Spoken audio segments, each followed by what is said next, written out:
Seigneur, que ta grâce, seule ta grâce. Nous voulons instaurer un état de droit. Et dans un état de droit, il y a une justice indépendante. Ce n'est pas à l'individu Félix Tshisekedi de commencer à faire justice.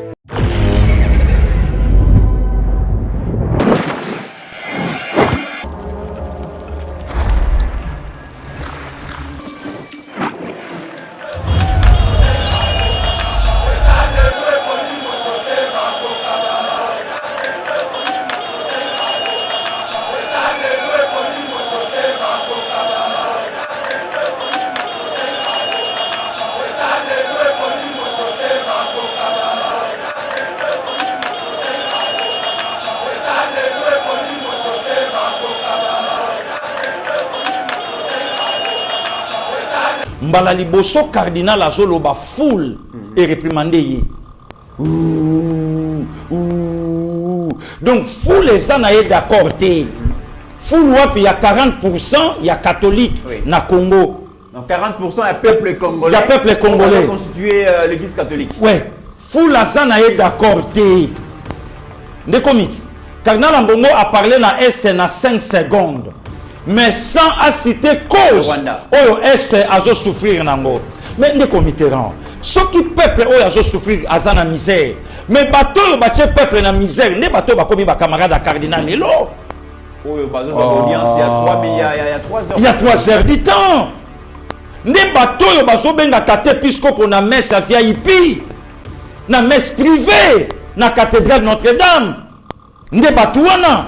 Ne bateau yo bazolongola tata nani episkopo nanda kune ya kovanda bamemie balobi ya kotala misala biso tosali na mbongo oyo biso tozwi na peuple pe tata episkopo alobi na bangabi meno mbongo nyonso bozwi yango me mbongo akoyiba mbongo akofuta impo te mbongo etongi hôpital te mbongo etongi école publique te mbongo etongi université te.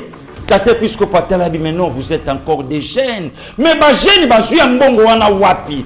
Batange la biso famille nini mamoli vabima nango. Oyo mbongo et salama lo kwa famille lo kumba. Nani na wakama pasteur il y a difficulté ni tata cardinal a jupo atanga kombo ya Rwanda, atanga kombo Paul Kagame.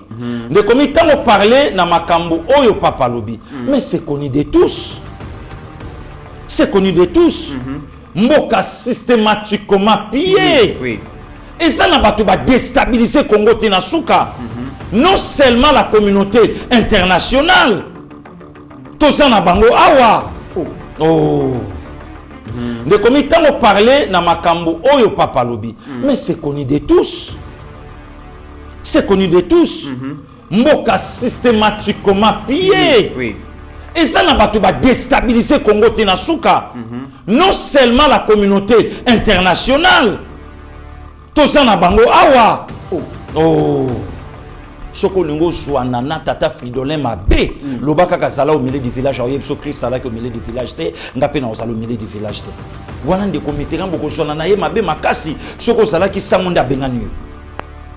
Soko zala ki sangoka nengo lobi wana. Tata puisque pananga loba mokonza zala na yo abe mitera zongela libota na yo. Oluka mwasi yo bala obota na lingisu komona kayona sultani te na bengani yo utalelo. Oh, ngaka loba.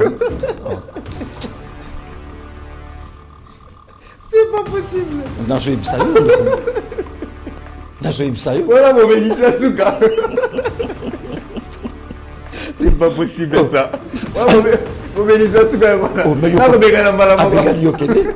Luka mwasi yo bala obota. Oluka ndako futela tikas paroisse yo kende over abengani yo. République démocratique du Congo et Zana Essengo ya koyamba bongo le 266e pape dans l'histoire de l'Église catholique romaine et voyage pontifical et Memie bongo na Afrique et Memie bongo na République démocratique du Congo. Je rappelle que c'est le 4e ou la 4e sortie. Il y a pape François. Alors 4e voyage chez bongo na République démocratique du Congo. Aye bongo na le plus grand pays catholique qui est Afrique subsaharienne avec au moins plus de 40% il y a ma fidèle catholique et la République démocratique du Congo au bazo constitué Église catholique. Alors ayaki lobi bayambié na population bayambié vraiment na esengo bokomo na ba image ndenge Steve Konde azali ko lakisa bana aéroport tindenge akomaki na palais de la nation et pas wapi tata mokonzi ayambaki. Alors lelo ezalaki bon messe ya kafu l'esplanade ya aéroport ya Ndolo messe salami tozalaki wana masolo leki malamu kasi tolingi tozongela muke masolo to ba Angers o ezali ko entourer bongo visite ya Pape François na République démocratique du Congo, édition spéciale Tozo le Belayango Lelo. Pasteur Guili, bonjour et bienvenue. Bonjour des comités, bon début du mois de février. Oui. Na 145 000 abonnés, vraiment bravo, zo continuer et ça la biso confiance. Oui. Et les comités et ça aussi fruit. Il y a travail oh le loto sala talaka lobby donc ezo mataloko là donc vraiment bango. Oui. Vraiment en tout cas merci na bande konyonso. 1er février, bah Congolais, baza ko penser na disparition il y a Sphinx Etienne Tshisekedi wa Mulumba 1er février 2017 où ils ont qui kake na mato ya bato de comité où ils ont bato musu balelaka l'espoir s'est envolé mais dans l'autre côté ils ont bato musu ba champagne fumbamaka et sili donc voilà et lelo et après des comités 6 ans et le 266e pape François aye pour asala messe na République démocratique du Congo après 38 ans il y a arrivé il y a Jean-Paul D na en fait na dernière arrivée na ye na 85 au lelo ndengo lobi ke tozalaki bison sonandolo pour na kosambela donc merci na bande konyoso va répondre massivement lelo na appel oyo et sengamaki na batonyo soto yamba papa wa Roma et voilà donc nyonso le tout bien. Et pasteur Guili lobi kozala pe édition spéciale sur parcours ya Etienne Tshisekedi parce qu'aujourd'hui parler de la démocratie, parler à multipartisme dans la République démocratique du Congo et Sengeli Togoy Kobeta Lisolo et Amoté sans penser à cette grande personnalité où ils allaient bongo Etienne Tshisekedi Togolekisa Amoté lobby kozala bongo pe édition spéciale sur son parcours. Alors pasteur Guili na comment on a déjà image Steve Konde azali ko lakisa biso lobby ndenge papa wa Roma ayaki ezola qui sa déjà que ba congolais tozala toujours un peuple hospitalier, un peuple o ayambaka batu tomoni na changu ko banda aéroport ti na palais de la nation ba kinoise na ba kinois au nom à tous les Congolais ba réserva qui un accueil vraiment soi. Exactement des comités au ebi que eza na génération ya baleki lokwa ba de papa ba beni donc makambo 85 ya papa à Roma bazotala ngo na ba TV le internet comment nango à la portée à mututu mais comment na ye na misuboye et ces événements na génération mobimba.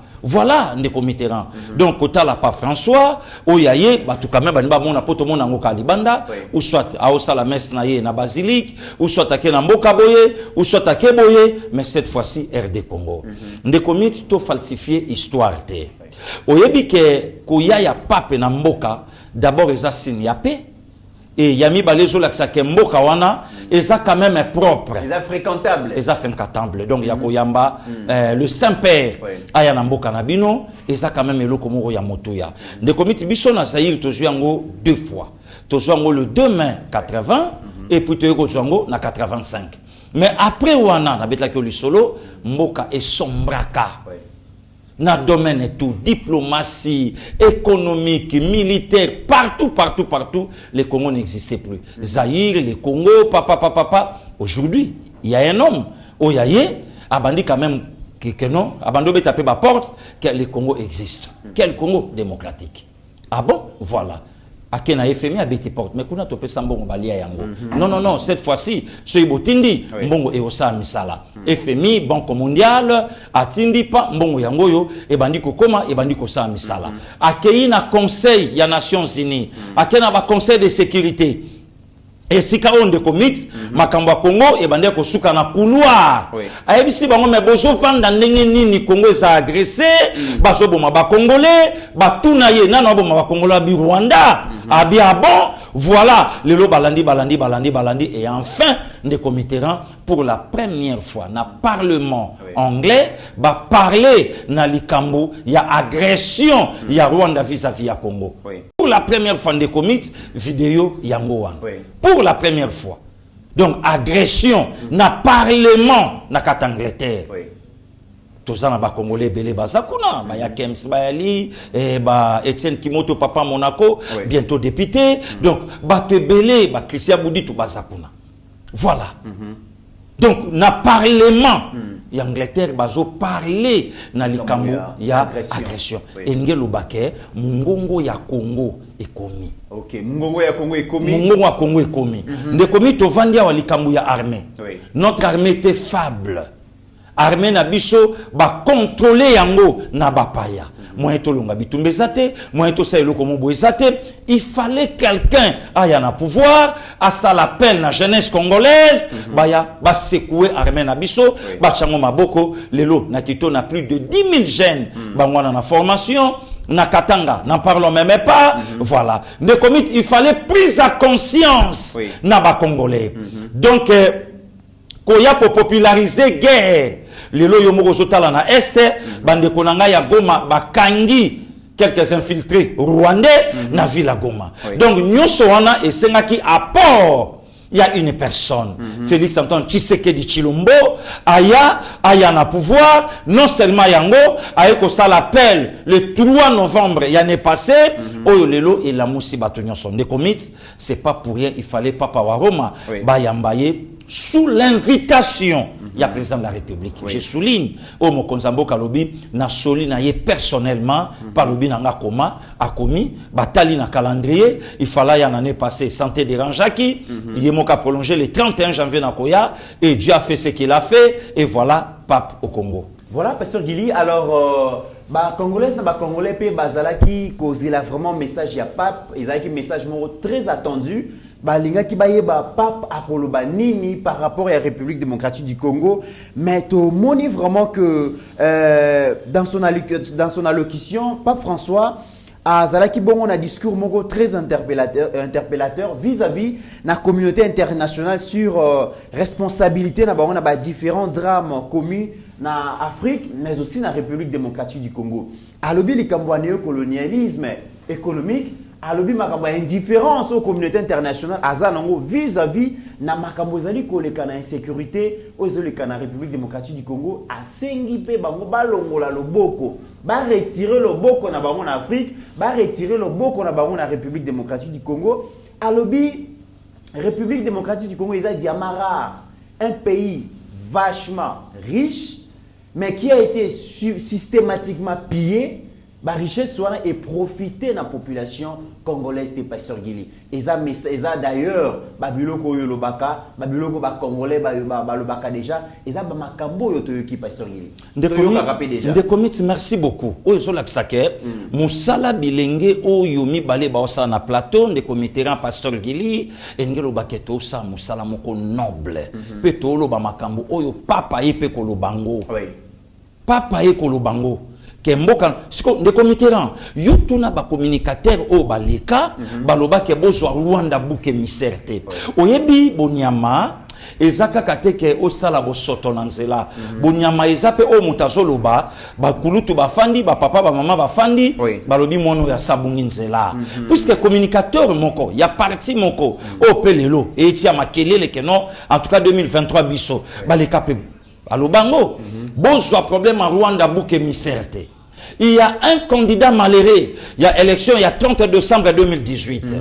Il y a Zala Claire, il y a Kolobango. Il y a Lobalobi, et Loko Ezo Bundisa Congo na Rwanda. Et ça problème, il y a légitimité. C'est comme si on dirait na Rwanda Baloba Kinaye, qui est aussi un problème, il y a légitimité. Ou bien on dirait ah on a Congo Baloba Kinaye, qui est aussi un problème, il y a légitimité. Ndekomit na Oloba na yoke, il faut to comme un niveau, il y a Kolinga d'abord Congo. C'est au lingi Congo, makamusu to koka olobangote. De comme tant parler na makambo oyo papa lobi. Mais c'est connu de tous. C'est connu de tous. Mboka systématiquement pillé. Oui. Et ça n'a pas tout déstabiliser Congo Tenasuka. Non seulement la communauté internationale. Tout ça na bango awa. Oh. Mais oui. C'est là non, pas ça. Papa Zali a interpellé la communauté internationale. pays économiquement très avancé, a interpellé bango sur l'indifférence au bazar na inaction au bazar vis-à-vis na pillage systématique ya ba minerais Afrique, particulièrement la République démocratique du Congo. Mais yo komi kozongi sabiso lisusu na makambo eleki na Congo particulièrement. De comité là na ya batu nyonso même inga même pape toyebi ke par ya communauté internationale ezali. Oyo ki papa lobi retirez vos mains. Oui. Na RD Congo. Oui. Donc engelo bake botika koya koyiba na Congo. Wana par ya communauté internationale. Mais na kati ya RD Congo, à l'interne, il y a de pilleurs, de voleurs. Bateau va faire appauvrir la population congolaise. Sous l'indifférence, il y a biso ba congolais. Wana biso moko. Donc d'une part, Congo a pillé la communauté multinationale. Ouais. Sous l'indifférence, la communauté internationale. Ouais. D'autre part, Congo a pillé à l'interne. Sous l'indifférence, il y a biso peuple. Il y a biso moko peuple. Ah, pasteur Guy. Oh, ndekomi. Makambe komi minene awa. Na lobi na yo tozana bango. Bazao. Tozana batu oyo ba piller Congo, ba déstabiliser Congo, tozana bato ba faire appauvrir le peuple. Banani wana pasteur Guy. Oh, mais de comité là, tant où le pasteur Ngoïmou Lunda, Oui. président il y a Seni. Oui, président Seni. Il y a Seni Karate. Seni, oui, oui. Voilà. Seni. Président il y a Seni. Na élection il y a 2011. Un katangé de père et de mère. Un katangé de père et de mère. Ake Mousikatin na RTNC. Azo parlé pour na un pilleur ya Congo. Tout le monde a extrait image parce que apparemment tous a focalisé bana Congo, tous a focalisé na pillage ya bomengo ya Congo. Tozo lukadia ba libanda alors que na katia wa eza na obenga oni nyamalinu alaka na linu azaka na linu nyamalidesu alaka na lidesu. Tout le monde apparemment il y a des pilleurs systématiques ya mboka oyo à l'interne. Tout le monde a extrait wana. L'État ne peut pas juste s'en sortir. Je donne un exemple clair, parce que moi je pars avec les choses. Le gouverneur Moïse Katumbi arrive, il est reçu, et le président dit avec un jeune entrepreneur comme ça, il faut qu'on puisse promouvoir la classe sociale. On permet au gouverneur Katumbi d'acheter une mine de la Gécamine.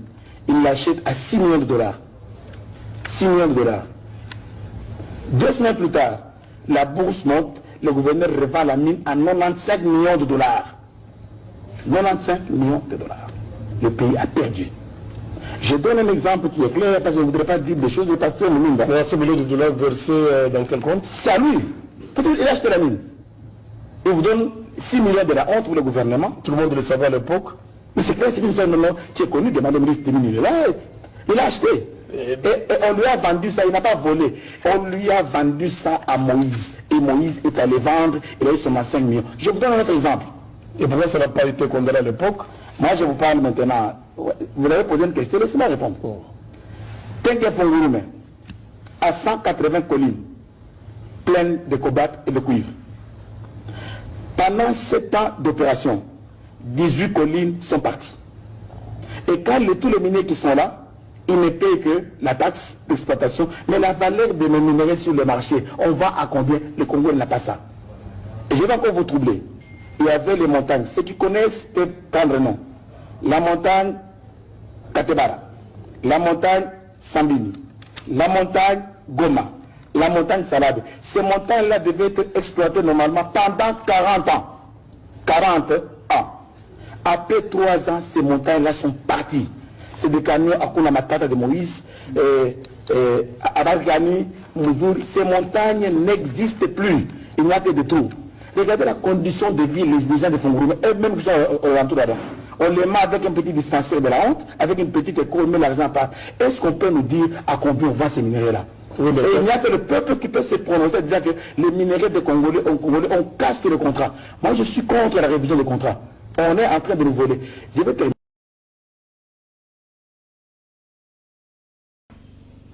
Pasteur, il est malamingi, regarde la mission, ça va tourner à l'extérieur. Ah oui. Alors que le pillage systématique et la richesse, appauvrissement des Congolais, et ça l'a rappelé à les Congolais ou peut les Girambo. De comité Moutao Somba carré minier na 6 000 dollars. 6 millions. 6 millions de Oui. dollars américains. À revendre dans moins de 2 semaines, na 96 millions. de comité Congo là qui na 4 montagnes où il fallait servir la population congolaise pendant 40 ans. Moutoyer a teki yango papa n'est-ce pas ça 3 ans KO. Pillage systématique. On a un drame économique parce que yebisanga. Sko mutuana yebisanga sko to benga inani. Mutu alobi yango combattant IDPS. Mutu alobi yango kasayente. Mutu alobi yango katangé de père et de mère peut à travailler na mboko yo tant bien que mal batu ba yebi. Sko nde komito ko beta lisolo. Nde komite na to vanda awa à part vidéo yo la kisi. Oui. Mutu atelema aloba bibo benga ngai muyibi ngam na bomi je kamine. Menga na leka ka 60 millions. Nde komita suka wana te. Abi 60 millions c'est quoi? Parce que yo yebisanga lelo nde komite na ya 60 millions de dollars américains. Ba pesa ngo ville province à Kinshasa. Tokotonga nini? Esili. Mais mutu moka lia yango. Mutu moka lia yango. Hein? Ne komite famille moko ba ya na mboka oyo 3 personnes. Plus de 20 ans balaka 3. Ba botate, bazalaka na ba nièce ba nevete et le komo côté. Lelo économie à Congo, la majorité ya ba supermarché. Oui. Oh lelo ezotonga maka na Kinshasa, mais une façon ya ko longola ka pembo na bango en espèce ko tchakango. Nanani? Na biloko wana. Mais batwana ba gérer mboka oyo oyambinga na plateau na oyebso ke Congo azana supermarché ya l'état té. Il y a pas particulier kaka. Na yebité ndeko Mitterrand. Soko yebi moko oya biso ya l'état, ba teke la biso biloko moins cher pour ça ya biso. Soko yebi atamo. Shoprite c'est ba sud-africain. Ya ba sud-africain. Ya biso ya l'état. Exact. Kekende na kwembo wana eza ya biso kuno kokuta en tout cas ça comme ma 1000 francs kende exact. Mais soko tuni obandi kotanga na Kinshasa na Misapi ba supermarché ata soko yoki gérant asa pakala fulani soko pasoli l'union ko bien okuta kombo mama okuta kombo papa okuta kombo mutu okuta kombo soko wana to benga ngo pillage te wana to benga ngo pillage te de Mitterrand hein wana to benga ngo pillage te donc le papa a parfaitement raison. Papa a raison. Parce que tant que le pillage, il y a richesse de la République démocratique du Congo, on voit seulement les Occidentaux, on voit seulement le multinational, mais tout beau, il y a à l'interne, pas sûr. Parce que ceux qui ont lobby, mais na denier public, pardon, dans le trésor public. Toyoka professeur Moukoko Samba a lobby 15 milliards et échappe à un trésor public parce que corruption zali, corruption comment normaliser, corruption comment institutionnaliser, commission donc corruption dans Mboka Oyo et comment eloko moko oyo bat trouva normal et yango pe appauvrir peuple. Mais tout ça comment na yango te mais le comité rang na continuer à koloba musalo tato yo jila lingete aosa lelo a comme invité na ba Cameroun lelo yewana ba pris partout mais IGF existait déjà depuis le 15 septembre 87 mais IGF piétiné par le pouvoir passé pona nini biso toyiba IGF kanga misu et yebanate papa Luzolo Bambi asala statistique abi Congo zo perdre autant badui musala ba pesier papa kanga ba mi binyon son nkasa akeko pese pas moto apesa ki e mandat bakanga nani bakanga mutute nde comité ranaya baso mutute hein lelo to vanda entreprise ya moka un gouverneur abomi yango pour apesa accès na ba copie na ye privé.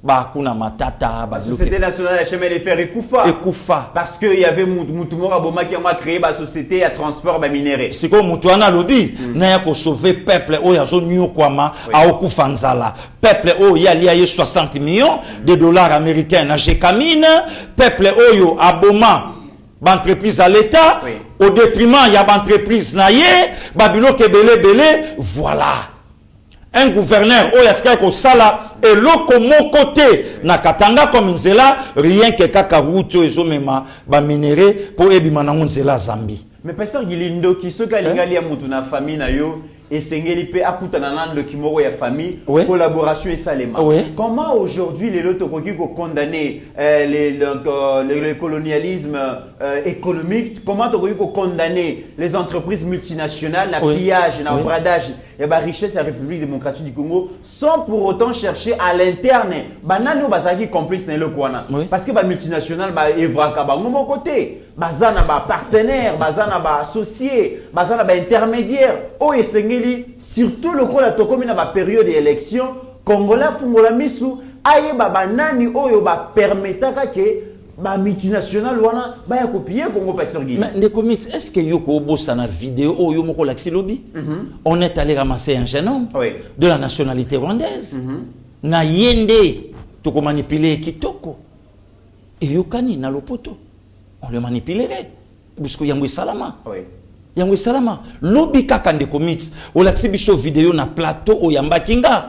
Il y a un candidat oyo bango moko même ndele balobi ke attention na ye.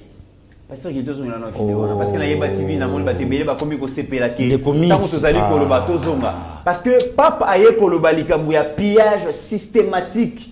Alobi yango awa na richesse RD ya Congo. Mais pillage wana ezaki orchestré na banane. Tolanda quand même vidéo pasteur Guy. Merci. Comme ça peuple congolais miso fungwa maye. Merci ndeko mix.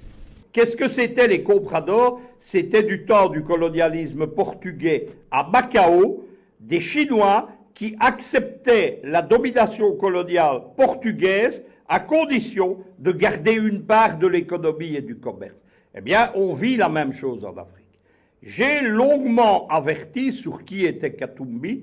On est, avec le mandat d'arrêt international, dans le noyau, le fond de l'affaire. Si vous suivez les médias occidentaux, on a bâti une grande légende autour de Katumbi, on appelle ça une storytelling, c'est-à-dire qu'on vous invente la vie de quelqu'un. Il y a notamment un film, Katumbi, gouverneur du Katanga, qui a été financé en partie par Arte. Arte, ce sont les gouvernements de Paris et de Berlin, c'est de l'argent public. Et on nous expliquait que Katumbi était un honnête homme, que c'était quasiment le seul politicien congolais honnête, alors que c'est un affairiste qui a livré le Katanga aux multinationales. Ça, c'est un aspect du personnage. Le deuxième aspect, c'est l'affairisme.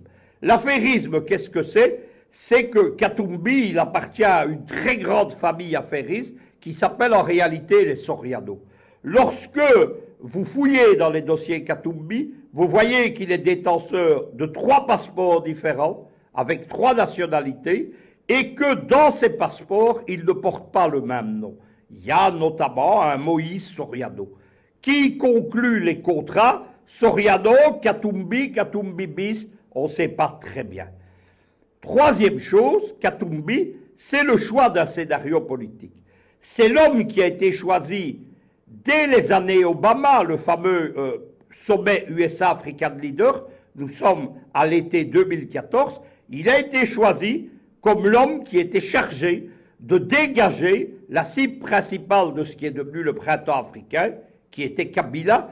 Kabila invité au sommet USA-African Leader et qui s'est vu opposé à une conférence de presse à John Kerry, qui était le ministre des Affaires étrangères américain de l'époque, et le but était très simple, c'était d'humilier Kabila, qui a été sous-estimé et qui a compris directement ce qui se passait.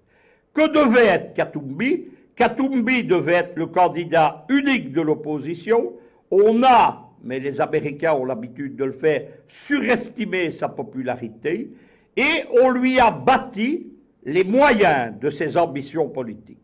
C'est-à-dire qu'il a été pris en main par des réseaux américains, de l'administration Obama, de ce qu'on appelle les vitrines légales de la CIA, de George Soros, ce sont toujours les mêmes gens, et de l'OTAN.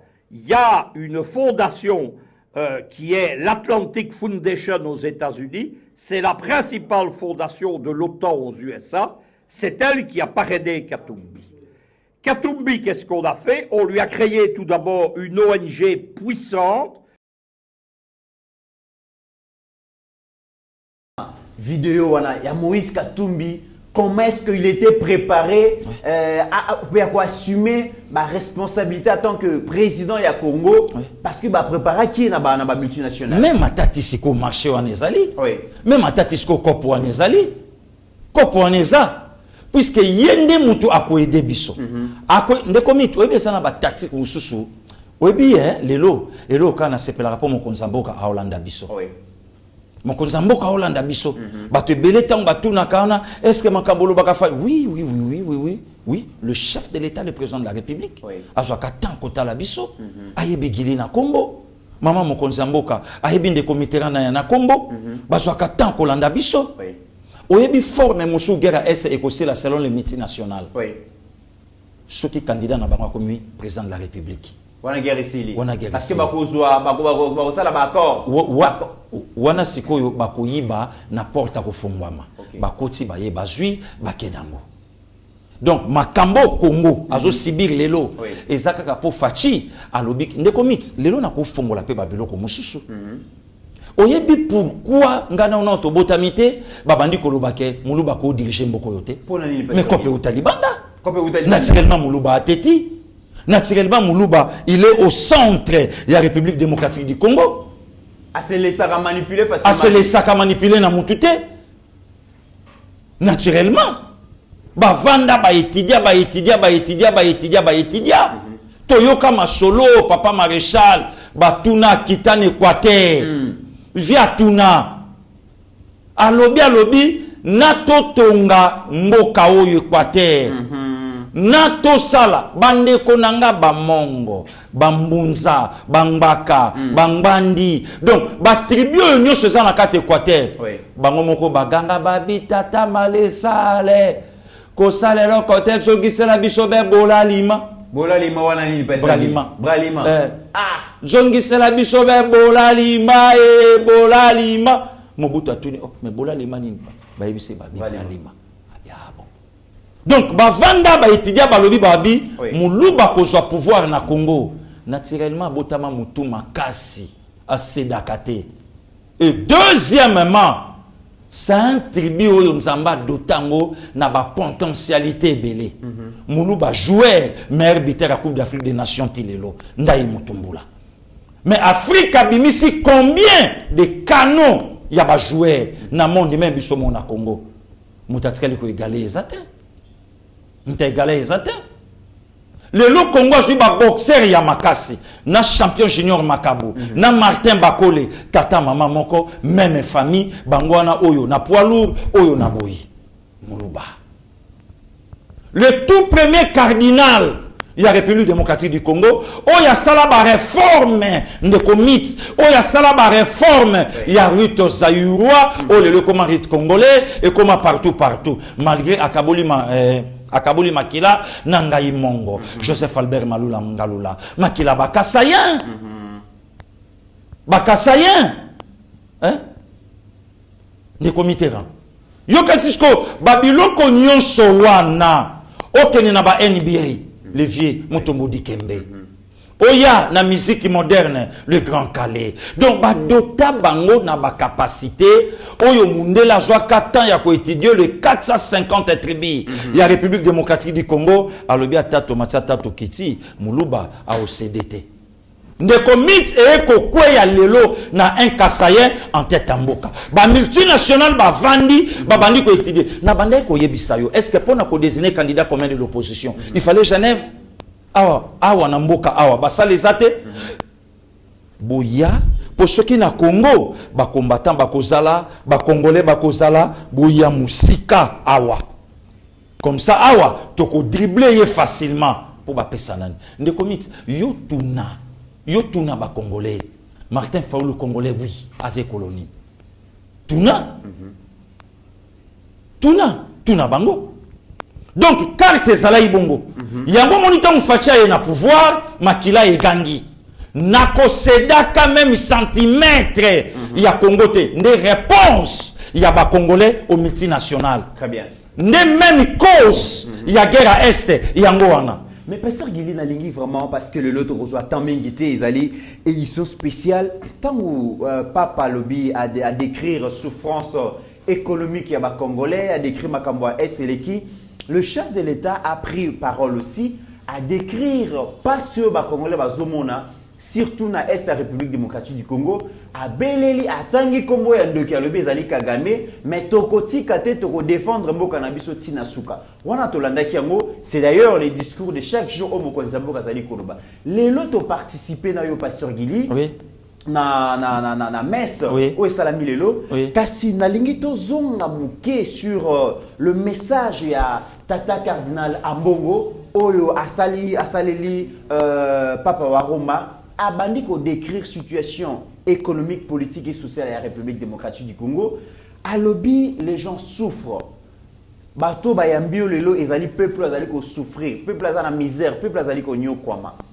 Lobby mokonzi mboka lobby que pays na biso azali agressé, souffrance au peuple na biso azomona, c'est le Rwanda.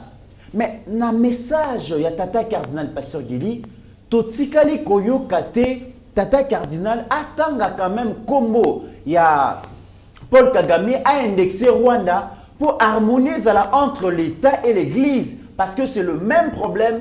La situation qui prévaut à l'Est de la République démocratique du Congo, c'est le Congolais dans son ensemble va souffrir. Mais Tata Cardinal Pasteur Gili, Atangi Kombo ya Rwanda te, Atangi Kombo ya Paul Kagame te, ça c'est de un. Lorsque Tata Cardinal a le dit que le peuple souffre, Pasteur Gili, c'est vrai, le peuple va souffrir. Mais à Boïpe Koye, ça cause de la souffrance. Parce que Bandi Leloté, c'est une souffrance qui date de plus de 30 ans. Pas sûr qu'il y ait réaction des aliens. De comics na yo kina mawa cardinal Ambongo azo kita troba. Azo kita troba. A commencé même na ba sango soni même na bevek. Mbala liboso cardinal azo loba foule et réprimander yi. Donc, fou les gens sont d'accord. Fou il y a 40%, il y a catholique na Congo. Donc 40% il y a peuple congolais. Il y a peuple congolais. Constitué l'église catholique. Ouais. Fou la gens sont d'accord. De comics. Cardinal Ambongo a parlé na Est na 5 secondes. Mais sans citer cause. Oyo Est a souffrir nango. Mais ne committeront. Ce qui peuple oyo a souffrir a na misère. Mais bateau le peuple na misère. Ne bateau ba komi ba camarade à cardinal lelo. Oyo bazo za audience il y a 3 heures. Il y a 3 heures du temps. Ne bateau yo bazo benga tate episcope na messe à VIP. Na messe privée na cathédrale Notre-Dame. Ne bateau wana. Ne bateau yo bazolongola tata nani episkopo nanda kune ya kovanda ba memie balobi ya kotala misala biso to sali na mbongo oyo biso to zui na peuple pe tata episkopo alobi na bangabi meno mbongo nyoso bozwi même mbongo akoyiba mbongo akofuta impoté mbongo etongi hôpital te mbongo etongi école publique te mbongo etongi université te. Tate puisque patelabi maintenant vous êtes encore des jeunes mais ba jeune ba zui mbongo wana wapi batangela biso famille nini mamoli vabima nango oyo mbongo esalama lokwa famille lokumba nani na kama pasteur Gili difficulté ni tata cardinal a zui po atanga kombo ya Rwanda atanga kombo ya Paul Kagame parce que aujourd'hui ba congolais bazana esengo na landa qui excellence Jean-Lucien Boussa na Ghana il n'a pas hésité d'annexer le Rwanda comme le vrai problème il y a instabilité puisque patikali kotanga même pas effort ya gouvernement oui tate puisque patikali kotanga même pas effort au tata mokonza mboka ya ekolo asali na yebisaka mais aussi ya ba jeune bazali ko kota na armée à encourager bangote à motiver bangote ne komit na si sana no paragraphe na banda ikolobela tata episcopa kenda kinga kati azoka moi même na ba matériel makoka ko tuna moi cité ke ba matériel oyo na mama ye moza wapi na clinique ngalie maïza wapi même na Monkole incapable même ya kolakisa biso Saint-Joseph où ils en a branche ya église sainte catholique ba pareil ni na Saint-Joseph quel est l'eau que yo talo lobi ça va mais peuple o ya zo souffrir lelo à un hôpital te lelo so que juita te episcopo mokitani o ya kitenlaki mokonzamboka kendaki mbang batinde na poto sko nde commit koloba o ngana yo to lobaka lelo so que juyo na telemeli yango même ngai frère na yo ba ko évacuer ngana yo wapi hôpital nini ya Malunga oh lelo tata épiscopo na poana ye na Kinshasa akokezwa traitement atangela biso hôpital na poana ye Cardinal Aliboso le 14 juin akofi na Saint-Luc, il y a mis Balé le 6 janvier 2007 na Saint-Luc, il y a mis Satou le 11 juillet 17 non 17 était 2021 na poto donc mutumoko te tolobake akufi na hôpital à Kitambo eza salité wana eza pona biso mais banani basali ke hôpital wana ya bakitambo eza na condition eza nde bato bakomi baninga ya tata épiscopo lelo yoka siko contradiction nde commitera siko bato yo baye po balongola peuple na pasi baye na gratuité tata épiscopo asiliki pona nini tata épiscopo aza na kota na ye na mutu ya mwana moko oyo atangaka na l'école catholique problème ya pouvoir na tata épiscopo pas l'église catholique les comites il faut qu'on y ait souligner que ça à la part des choses. Est-ce que tata épiscopo a un problème particulier na président Félix? Oui problème selon lui d'abord le chef de l'état c'est un Kassaïen. Tata épiscopo alingaka ba Kassaïen. Tata épiscopo cause tribaliste te pasteur Guili. Te mais yemo kaloba ya. Toi à l'église au milieu du village. Pasteur tata molimo ya batonyo so pasteur. Aboya eloko wana. Soko lingo zwana na tata Fridolin mabe lobaka kazala au milieu du village au yebso Christ ala au milieu du village te ngape na ozala au milieu du village te wana nde komiteran boko zwana na ye mabe makasi soko zala ki sango nda bengani yo so zala ki sango ka nengo lobi wana tata épiscopo ngaka loba mokonza zala na yo abe mitera zongela libota na yo oluka mwasi yo bala obota na lingisu komona kayona sultani te na bengani yo utalelo.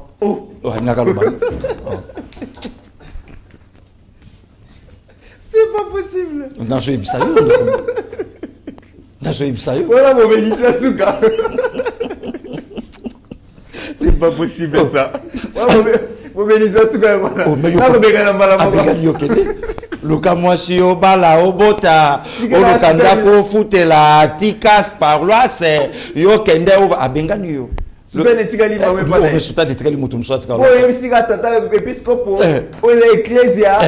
aller au milieu du village.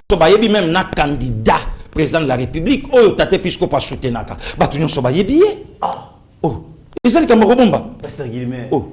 Ils ont comme ça, Mamozolo. Makamni na kamuson de commit, batunyo soba yebi candidat. Oh, tate épiscopo azobundela. Soko landi même alobana ye et que na ngambu do ya ko appuyer candidat. L'église est comme une branche de opposition. Mais bien sûr. Oh, tandis que candidat ya tate épiscopo aza parmi batu ba fandi simboko na kao pendant 18 ans. À gérer la province moko. Ne candidat ya tate épiscopo. Mais pasteur Gili, eloko kamusingai toyoki thème kitoko ya voyage pontifical ya Pape François, ba lobi tous réconciliés en Jésus-Christ. Tomoni lelo boye na meso salami to oti comprendre pas. To noter présence ya Moïse Katumbi, to noter présence ya Martin Fayulu, to noter présence ya ba opposant PBL. Absence à Joseph Kabila, bien sûr, on a Madame Olive Lembe, au Baboy pour répondre à l'invitation.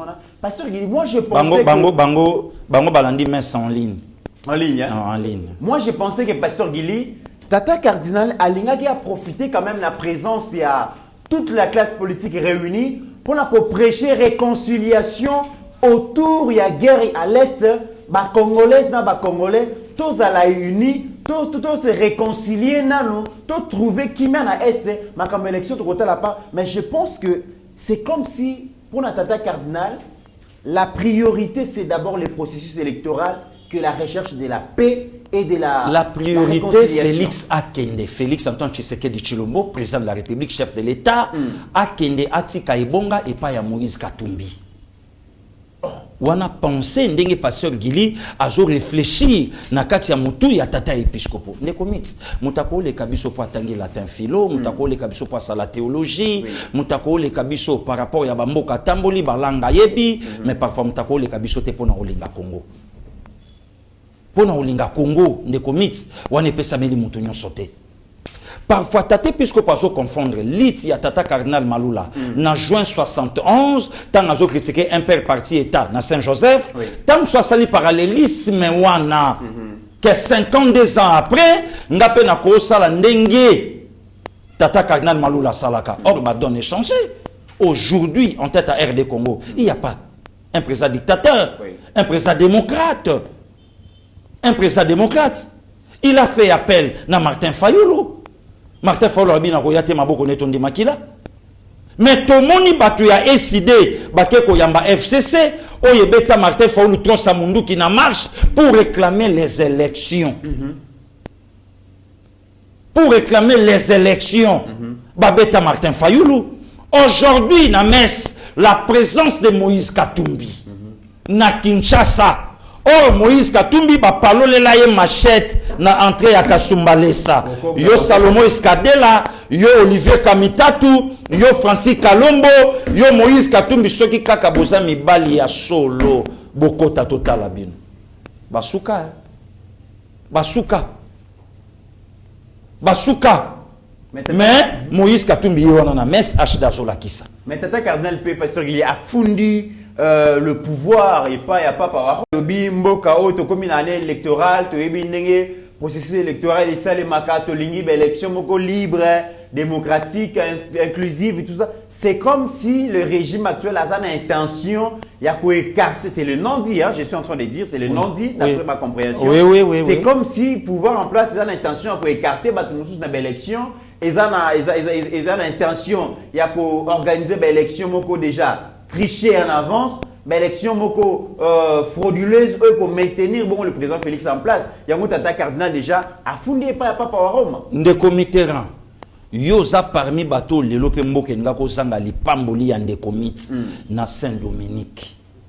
Ngana kanisa ki lelo tata cardinal akoke pe koloba merci na Saint-Père que lelo église catholique komi na kimia mikole yenga ezo sambela na kimia Maman Santo Maria babamba ina mabele lacrymogène n'en parlons même pas ba mama bakima milinga ebetama mais banda régime yekoti nanu bakinoise ba fidèle église catholique bazui lacrymogène te ville morte et salamina nouté kobenda na kokima et salamina nouté et le pouvoir en place ezo sala effort malgré ba yokuta mboka ya kokufa na pouvoir passer mais bazo bunda po ba faire asseoir gratuité de l'enseignement le loyo hôpital ezanga ki place à Malunga et nani ba fidèle catholique bazanga place à Malunga ya kozwa soin mais hôpital mama yemo tata mo santu yango wana ezotongama tala lelo ndenge mboka ibandi ko bunda malgré ba effort à gouvernement na guerre à est mais to sambela ba camion sur les kamalamu incapable ya ko citer yango en fait première élection de komitango o epengla mona yebisa yo problème ya tate episcopo candidat na bango ba alaki na ye candidat na bango ba alaki na ye lokola kopa candidat oyo ezalaki na bango na kati ya motema esimbate kanda nyonso oyebi ke tate episcopa ketati troba ya koloba ke Denis Kadima aza kasayen lokola aza kasayen aza proche ya chef de l'état mais est-ce que Mukeba aza kasayen aza proche ya mokonzi Francis Kalombo aza proche ya mokonzi ba kasayen nyonso Raymond Chibanda Tunga Mulongo bakora sala proche ya mokonzi mais c'est un kasayen bazana bazé belé lelo mokonzi azo ba boulet rouge. Voilà, est-ce que mon Kenda et nani épiscopo akenda. Donc le vrai problème, il y a tata épiscopo. Tala mutazo nieti na papa yete. Non, azo yate non pour un problème politique. Mais papier mon galaxie dans le monde entier que d'abord le chef de l'État bino après. Bino après. Tala ti mutazo bimisa haine na lieu très saint. De commit na serviteur de Dieu. Na armée de victoire, ce contenu va passer Benjamin Kala la babito bien un serviteur de Dieu. Va passer Gilles Balo quoi ba solo kele. Ba yebinga, va passer Emile Ochumbe, ba yebike naza mwana pe musali na katsa mapingani longa. Seigneur azolo na Matthieu chapitre 24. Lorsque vous verrez l'abomination de la désolation dont a parlé le prophète Daniel établi dans les lieux saints. Donc, tate puisque azo la sa main contentement, azo la sa haine, ti ne sika ya boule. Si place à Osala, Missa, à Jokosa, place à Osala. Et le comité riposte bimi na ba combattre des PC pour les lots bateaux baya qui sont des chrétiens catholiques. Et batou babandi ko yima. Mais ce que ça qui bongo aujourd'hui na ville na biso à Kinshasa. Ba école ils a cher. N'est-ce pas les écoles catholiques? Des comités tinda ba parents na école ya cardinal Mosengo. Baboti ba futa combien? Voilà. Totinda ba parents na monseigneur Moké, na lycée Kabamba. Oui. Et sika Vuda atanga toke na ba lycée Bosangani, toke na ba collège Boboto. Combien? Et yebisanga lelo. Ba parents o bazo souffrir. Baza ba chrétien catholique te. Pasteur Gili, tu commis na souka émission, mais le comité na batu ba pied mboko yo. Tu commis na souka émission, mais na lingi to meka ko soit exemple moko ya ba chrétien, na ko ba catholique te ba chrétien en général. Pasteur Gili, to la na image oyo comme ça je vais dire ce que je pourrais dire. Mes chers frères et sœurs, aimons-nous vivants comme disent les artistes. Et il vaut mieux produire des preuves d'amour comme ce que Chip produit comme preuve d'amour en recevant tous les malades, les traiter, les soigner d'abord avant de leur demander l'état de leur poche. Aimons-nous les uns les autres, puisque c'est seulement dans la cohésion que nous saurons vaincre tous les ennemis qui nous envient. Aimons-nous les uns les autres, finalement pour mieux éduquer nos enfants, pour mieux soutenir nos familles, pour mieux protéger notre si beau et bon pays, et pour mieux évoluer dans nos vies personnelles. Pasteur Gilito l'a dit, Maman Olive Lembe, na message, ce qui m'a beaucoup plus intéressé, c'est un message na Yasuka. Message ya Kimia, message ya Bolingo, message ya réconciliation, ya cause à l'ensemble. Ça c'est très bien. Oui. Un très bon message. Oui. Mais ce qui t'a dit message wana, est-ce qu'il est dire dans les faire et kokani? Okay. Je ne pense pas. Okay. Tout l'anda la distinguée première dame na sortie médiatique n'est pas au ça. Merci beaucoup de comité. J'ai été au Maroc rendre visite aux boursiers du programme Excellencia de ma fondation. J'ai profité de cette occasion pour rendre visite à Maman Bobi Ladawa dans le cadre de mon projet Congo Féminin. Vous savez qu'elle fait partie en sa qualité d'ancienne première dame, des personnalités féminines qui ont marqué l'histoire de notre pays depuis l'indépendance. J'ai particulièrement apprécié les moments d'échange que nous avons eus, moments riches en anecdotes et partage d'expériences. Concernant Madame Kabila, j'ai essayé d'entrer en contact avec elle pour organiser une rencontre dans le cadre de ce projet. Malheureusement, ses équipes nous ont fait savoir qu'elle ne serait pas disponible pour un long moment. Et pour revenir sur justement cette question avec l'ancienne première dame, Marie-Olive Lembe Kabila, donc vous estimez qu'elle ne fera pas partie de ce projet Congo Féminin? Mais bien sûr, un mini-portrait sera dressé sur elle sur base des informations disponibles. Voilà, au-delà de tout. Pasteur Gili Tolandi, la distinguée première dame à lobby, qui a Luka qui Maman Olive Lembe, pour faire intéresser un projet Congo féminin, mais cabinet n'a pas fait donc ils ont refi poli. Ouais. Baboui vraiment va vous aller intéresser. Sikoyo. La limite au garder à Monan. Ça c'est de 1. OK. Maman Olive Lembe, dans ses dires, ceux qui te comparent, va dire naïe, n'a pas faire naïe, ma façon de faire naïe. Pasteur Gili, est-ce que tu as dit que c'est vraiment une chrétienne, sincèrement? Les comites, on appelle ça kabiso lisolo, il y a un hypocrite. Hypocrite à la toujours boy. Hypocrite à la toujours boy. Hypocrite de aningaka à faire montrer na bateau que yende montaza bien. Or un hypocrite.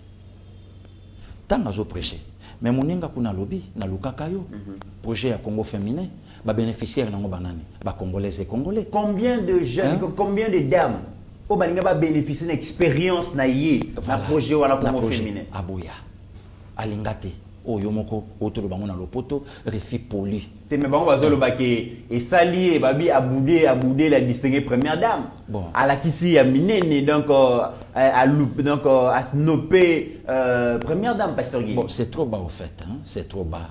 Ils ont l'accès à ndenge mutakola, ils ont l'accès à ndenge mutazali, ils ont l'accès à ndenge mutazokende. Des comités et locaux et tout singa motema imilité, il y a la distinguée première dame. Oui. Comité tamutuna ye intérêt à ba congolais et congolais. Lobiso na leki bato ba olobana ngani. Lelo pe ba obaleki, lelo ba vérité ya ba troisième vidéo yango bimisi. Des comités mambone salama na Rubavu. Le 28 janvier 2008. 2008. Ah, donc c'est que pasteur Guy les a solo qui crime pour la rater hein. Oh, mais crime pour la rater hein. Des comités crime depuis 2008. Bola mon père pour la rater. Mais dans la vidéo, ndenge ba congolais et congolais ba otanga kombo ya mama Olive. Oh, ya le baki sur mobile nanga zo ka $680,000. Boyebi nini nanga na sala na este. 250 morts na este. Combo motetanga minde commit. Est-ce que batu baye baka cause ya divorce ya Nelson Mandela na Winnie? Tangu Nelson sana boloko. Pour Winnie azalaka cité na makamuke salamaka ya kobomaba. Donc du fait que kaka combo na ye tanga maka Mandela donc atala reconnaissance que moi si azela ye. Couple o bayemba na banzembo na monde entier. Couple moko modèle exemplaire. Mais Mandela pour sauver son honneur à l'obi yoté. Mais à combien plus forte raison? Depuis 2008, si maman na baya batika ibonga na mobali na ye le 24 janvier 2019, 11 ans le lota la vidéo. Batu ba olela na kombo na yo. Après, non, les comités, moi je crois que maman livna mobali na ye pour bazona nous courage ya koloba na bato. Bazonga na na pardon. Bazonga na pardon. Et sengeli processus ya pardon sengeli salema. Et salama makambo yo ba salabiso. Donc tout bela sengeli salema.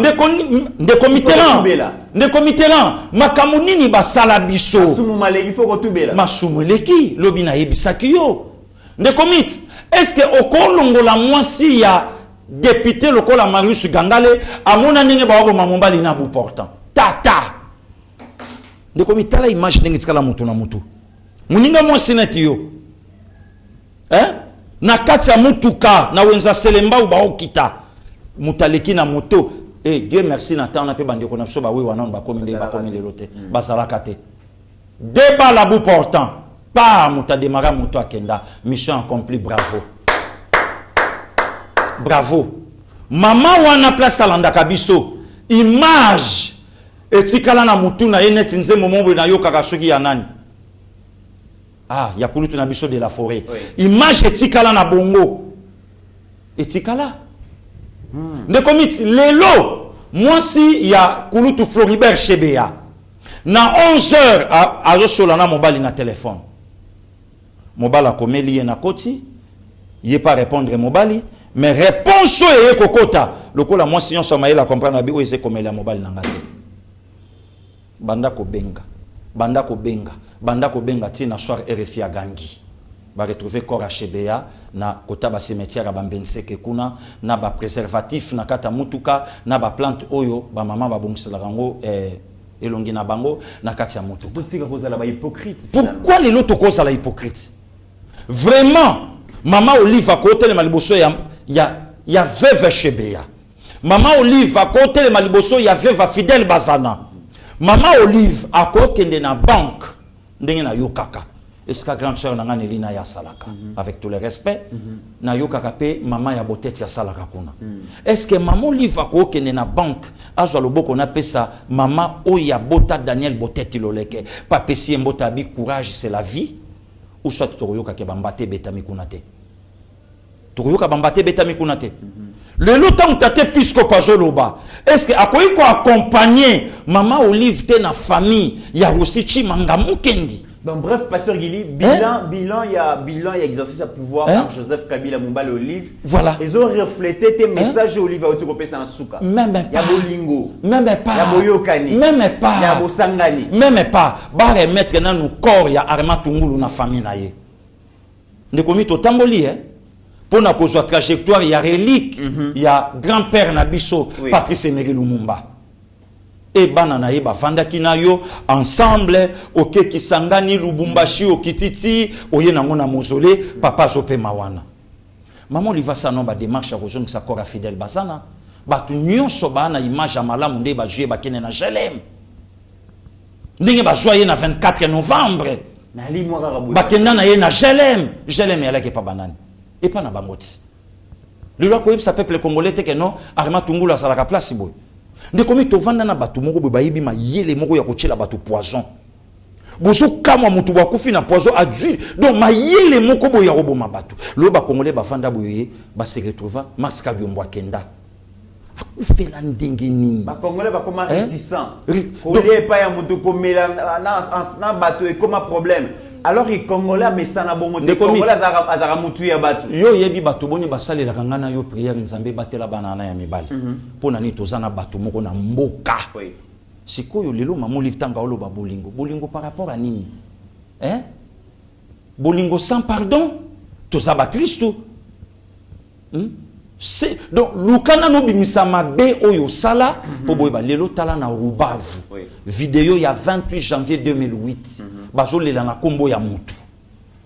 Après au pays, le pays va mal. Très bien. Maman si faza pipo aller la liboso, il y a cercueil, il y a mobali na ye. Voilà. Pasteur Gilito commune suka ya émission lelo, ils a qui édition spéciale consacrée na Mesoyo. Et Salamina Tata Cardinal. Les commissions na sepeli tate puisque pas eu réponse na ye. Voilà. Pe oyoki même temps azoloba a matisi encore ton makasi pour le bakena yo kabinote. Donc tate puisque pas diriger biso na kimungala. Un défi. A diriger biso na nko.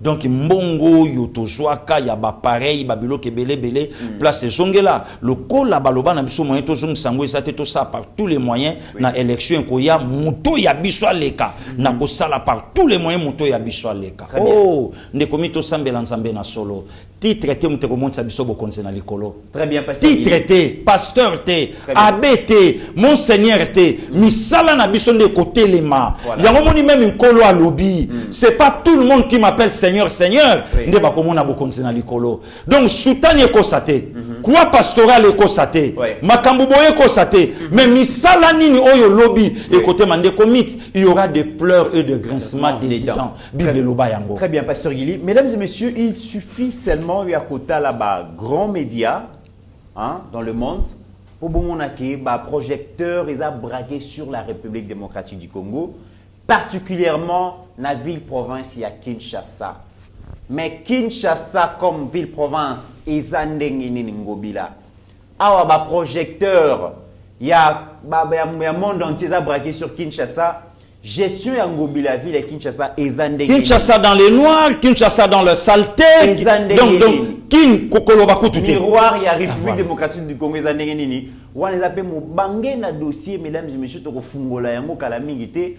Parce que comme on a une grande chaîne, plus de 80 chaînes. Oh, papa Yenango. Et j'ai commis, tout le monde même n'a pas caméra, oh, total, à la Ligue de Champions. Voilà. Tout le monde yango. Et bah, toi, Nande, bah, Yoana, Pasteur Guili, bah, ça, la mini documentaire. Oh là là. Bah, pour filmer Kinshasa, bah, pour filmer, bah, agglomération, bah, la promesse que. La ville a un gouverneur, il y a parti politique. Voilà. Donc, au moment que, Mokonzambo, Kabalu, Kaneto, Otombo, Lamboka. Oui.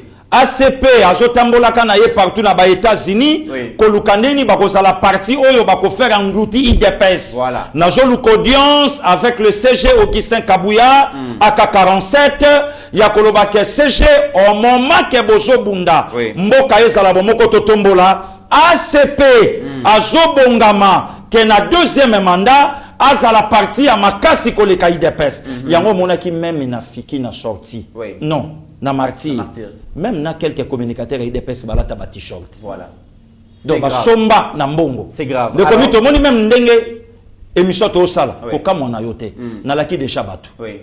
quelqu'un bandeko kaka o yangai to na bango parti moko bako benga bango koyoka lobi bako finga pasteur Guili. Très bien, maintenant la ville est sale, kolekana victoire, poubelle est télémi partout, le 4e année. Oui. La ville a un gouverneur toyebité. Donc eloko mon côté ba kinois c'est et kinois ba fandi, babi que eloko échangé pour na Oroyoka, le meilleur gouverneur que Kin a connu depuis 1960. Soko tuni onzele lenge se salami na période dinaye. Soko tuni onzela ki coûte salami na période dinaye. Donc fachité les loyo ba place comme salama na ba kombo ya ba gouverneur, oyo ba koma na ba presse na bango, ba koma na batu na bango et na homme fort na ye Charles Mbutamutu, oyo azo préparer ba biloko belé na zo l'audience avec tout le respect un homme bien, Augustin Kabouya, oyo peto ko solane makamboyo. Banakine, on est dans dossier spécial de Bombeli Bino Torozongela avec beaucoup plus de détails. Merci na Pasteur Guili, les mots pour Non, merci beaucoup de commettants. Voilà, merci na Steve Konde, notre réalisateur. Naninga kina bosana ndeko na biso mokaza na Afrique du Sud, des océans. Juste à fêter ba anniversaire Nelelo, le 1er février. Donc, Nzambe a battu là, mon ami, mon frère, jusqu'à bout des océans, que du bonheur, bola mon Nzambe ganga le colonayo. Voilà, merci beaucoup Pasteur Guili, merci na Steve Konde, merci na des papas. Et joyeux anniversaire aussi na mon ami, au vraiment Tokolinae, Archelo Pony, Azaliko célèbre anniversaire na Elelo. Archelo Pony, joyeux anniversaire na Ebi, que madame déjà Azaliko préparé que na pourquoi toi qui ne connais que ça moi, Tawana, Tokozalawana, au grand bonheur na yo, parce que Lelo, c'est un jour, joyeux anniversaire. Au-delà de nos divergences d'opinion, mesdames et messieurs, n'oublions jamais que la RDC est plus grande que la somme de nos ambitions individuelles. En attendant, portez-vous bien, car chaque jour est une vie. Merci. Seigneur, que ta grâce, seule ta grâce. Nous voulons instaurer un état de droit. Et dans un état de droit, il y a une justice indépendante. Ce n'est pas à l'individu Félix Tshisekedi de commencer à faire justice.